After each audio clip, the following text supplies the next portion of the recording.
The Fens sit in the east of England, across Lincolnshire, Cambridgeshire and Norfolk. Some of England's major rivers flow through the area and out into the Wash. The landscape is flat, crisscrossed with dikes, and is the agricultural heart of the UK, with almost half of England's Grade 1 farmland.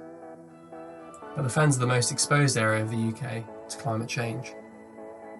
The low-lying terrain is on the front line of coastal flooding. Without defences, half a metre rise in sea level would leave it largely underwater. The Fens get some of the lowest rainfall in the UK, making it vulnerable to shortages of drinking water when there are droughts.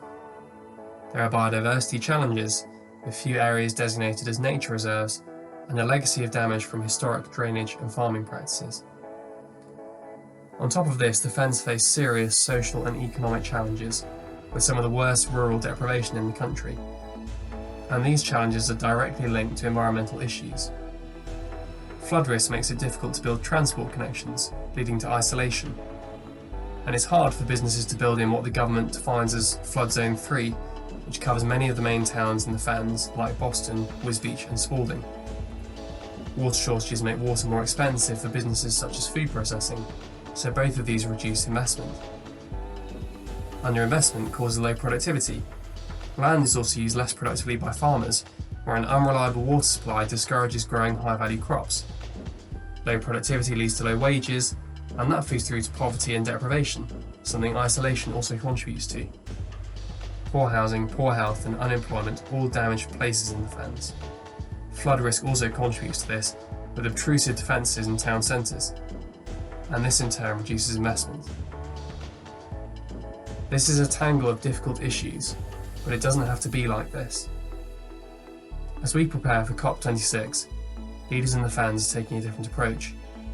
Water is at the heart of all these problems, so a partnership including the Environment Agency, Anglian Water and Water Resources East has come together around an integrated solution, drawing on Dutch expertise. This will be a global exemplar of how to adapt to and mitigate the impacts of climate change.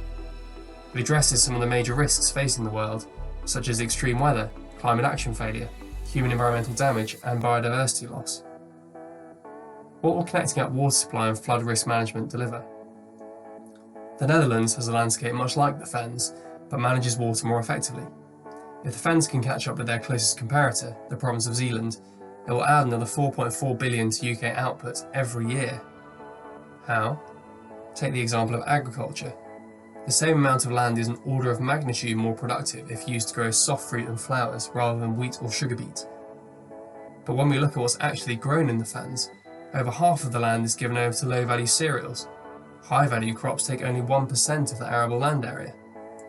But inconsistent rainfall, combined with a pumping system that flushes excess water out to sea, means it's too risky to grow these crops.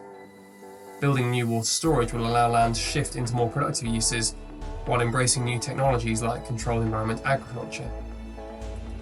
This will result in higher wages, reducing deprivation. And this new approach could transform our towns. At the moment, flood risk requires building ugly defences that keep people from the water, for example in Wisbech, while in summer months river levels fall low, exposing muddy banks. But managing and stabilising water levels will remove this threat. It will open up the rivers and allow boaters to use the waterways while supporting biodiversity. Here is a plan that could really level up towns in the Fens for generations to come. And that's not all. By investing in strategic projects like reservoirs and river barriers, we can release pent-up investment and build new transport connections. By protecting the UK's best farmland, we can achieve long-term food security. By managing water well, we can restore habitats and increase biodiversity. By growing food and flowers locally, we can reduce our carbon emissions from imports. The Fens, as we know them today, are the result of innovation with water hundreds of years ago. By innovating once again, the Fens can show the world how to manage water in the face of climate change.